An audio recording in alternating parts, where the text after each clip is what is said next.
Olá, tudo bom com vocês? Bom, hoje nós vamos para o vídeo 2 da nossa série de Páscoa. Eu já vou pedir para vocês, gente, aqui eu estou inaugurando com o meu canal aqui do YouTube, então se você gostar desses vídeos, é só você se inscrever no meu canal, para vocês estarem aí. Eu vou colocando alguns vídeos, vou fazendo algumas séries aí de vez em quando, então curte aí, compartilha, manda para todo mundo, pra gente espalhar aí o amor de Deus para toda a nação, até, como diz aí a church, que é a igreja que eu congrego, até que o mundo todo ouça. Bom, gente, então agora vamos lá, né? O vídeo 2 de hoje, ele vai falar sobre quando Jesus entra em Jerusalém e começa a ensinar o povo, e o tanto que ele fica indignado do que está acontecendo lá em Jerusalém. Logo que ele entra no templo, isso a gente vai ler lá em Mateus 21:12, Jesus fica horrorizado. Olha o que ele diz. Jesus entrou no pátio do templo e expulsou todos que compravam e vendiam naquele lugar. Derrubou as mesas do que trocavam dinheiro e as cadeiras do que vendiam pombas. Ele lhes disse: nas escrituras sagradas está escrito que Deus disse o seguinte: a minha casa será chamada casa de oração, mas vocês a transformaram no esconderijo de ladrões. O que acontece? O profeta Isaías, lá no capítulo 56, o profeta Isaías, ele recebe uma profecia numa noite, né? Ele recebe aí algumas visões, e numa delas, no capítulo 56, ele acaba dizendo, né, sobre essas profecias, sobre tudo o que tem ali, né, daquilo que ele vê. E uma das coisas que Deus alerta ao povo é justamente isso, né? Então, no versículo 7, diz assim: eu os levarei ao meu monte santo, e vocês ficarão felizes na minha casa de oração. Eu aceitarei os sacrifícios e as ofertas que vocês apresentarem no meu altar, pois a minha casa será chamada de casa de oração para todos os povos. O que acontece? Então, Deus já tinha alertado que o templo é uma casa de oração, é um local onde é para você ser purificada, para você conhecer mais da palavra de Deus. E não era o que estava acontecendo ali em Jerusalém naquele momento. Então Jesus, ele fica horrorizado com tudo aquilo que ele vê e passa então a ensinar o povo sobre isso. Ele acaba utilizando aí de várias parábolas para poder ensinar sobre o que estava acontecendo. Uma parábola que eu acho importante a gente falar é sobre a história de Jesus e a figueira, que está lá em Mateus, no capítulo 21, no versículo 18. Diz assim: no dia seguinte, quando estava voltando para a cidade, porque Jesus ficava em Betânia e ia para Jerusalém, ele ficava revezando. Jesus teve fome. Ele viu uma figueira na beira da estrada, foi até lá, mas não encontrou nada, só folhas.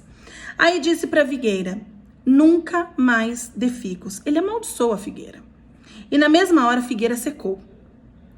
Os discípulos viram e ficaram muito admirados e disseram: como que a figueira secou depressa? Então Jesus disse: eu afirmo a vocês que isso é verdade. Se tiverem fé e não duvidarem, vocês poderão fazer a mesma coisa que eu fiz com essa figueira. E não somente isso, mas vocês poderão dizer a este monte: levante-se e jogue-se no mar, e isso acontecerá. Se crerem, receberão tudo o que pedirem em oração. Então, Jesus começa a ensinar através das parábolas. Essa parábola em especial, Jesus estava querendo mostrar de verdade uma hipocrisia religiosa que estava acontecendo. Ele comparou ali a figueira seca como o templo seco. Um templo sem purificação, um templo sem adoração, um templo lotado de corrupção, um templo onde tinha mais mercado lá dentro do que outra coisa. E é essa comparação que ele faz, né? Uma árvore sem frutos é igual a um templo sem purificação. E aí Jesus passa a ensinar cada vez mais. E em um certo momento, alguns líderes chegam perto dele, tá lá em Mateus 21, no capítulo 21 ainda, versículo 24 até o 27. E alguns perguntam, né, para Jesus, mais ou menos assim: vem cá, quem te mandou fazer isso aqui? Tudo bem, você tá fazendo certo, mas e aí, né? Na autoridade de quem que você tá falando? Tem até uma certa ironia, uma certa, né, maldade aí quando eles perguntam isso, né?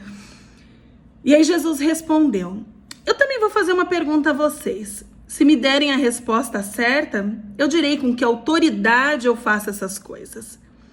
Respondam. Quem deu autoridade a João para batizar? Foi Deus ou foram as pessoas?